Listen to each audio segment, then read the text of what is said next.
Benjamin Descoster, bonjour à vous. Bonjour. Filature, disparition suspecte et conférence de presse ennuyeuse en suisse allemand. Bienvenue dans les récents scandales du Crédit Suisse.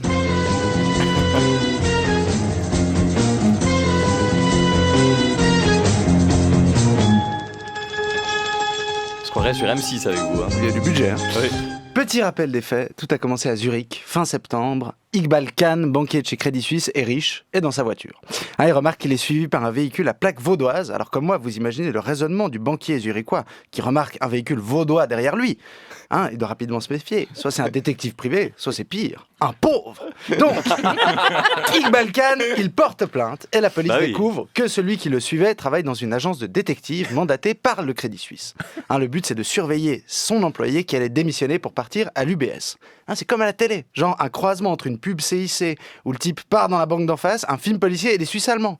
C'est vraiment comme à la télé. Au 19h30, Philippe Reva a même dit « c'est un mauvais polar financier ». Moi, je me suis dit « chouette, la RTS diffuse déjà sa saison 2 de Quartier des banques », mais en fait, non.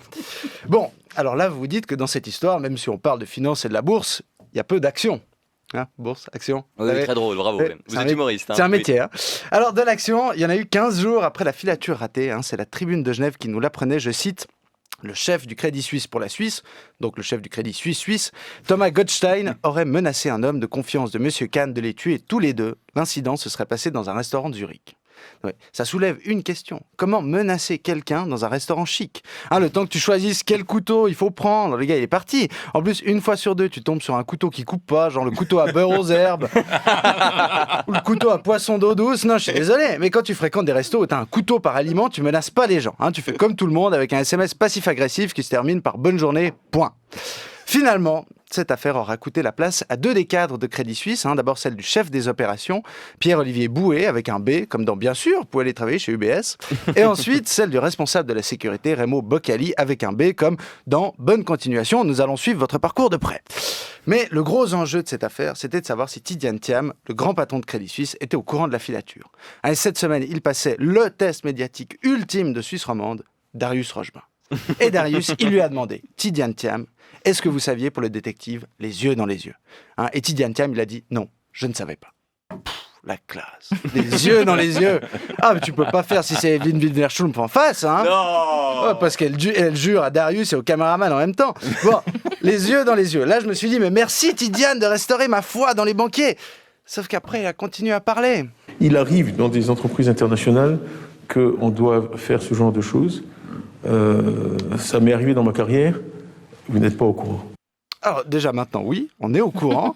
Et puis même, c'est quoi cette excuse ? Pour être engagé au Crédit Suisse, c'est simple, il faut mettre un costard, entrer dans l'ascenseur et quand ça pue, il faut te vanter d'avoir pété discrètement.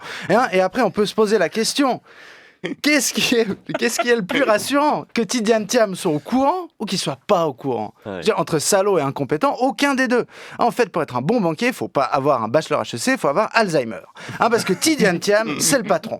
Son job, c'est quand même un peu de savoir ce qui se passe dans sa boîte et il est payé 12,7 millions par année pour ça. Moi, par exemple, j'étais pas non plus au courant de cette filature. J'attends toujours mes 12,7 millions. Alors, l'argument pour ces hauts salaires des patrons, c'est souvent que c'est le seul moyen d'attirer des gens compétents. Et c'est faux. Parce qu'au Conseil fédéral, on est payé 450 000 francs et ça a permis d'attirer des gens très compétents et Guy Parmelin. Et au milieu de tout cet argent, il y a eu un mort. L'employé de Crédit Suisse qui avait mandaté le détective privé, il s'est suicidé au moment où l'affaire a éclaté. C'est bien de le rappeler, parce que cette semaine, on a plus parlé du bénéfice financier de la banque que de ses pertes humaines. Faut croire qu'en matière de calcul économique, ce ne sont pas vraiment les humains qui comptent. Non, nous n'avons pas le salaire de Tidjane Thiam, ni même la retraite de Micheline Calmiret. On ne peut même pas rentrer dans un magasin et repartir avec le magasin. Parce que oui, en fin de mois, même en Suisse, il y a des gens qui sont tristes de devoir payer comptant. Je le dis parce que moi, j'ai des convictions. C'est comme un engagement, mais avec de la flemme.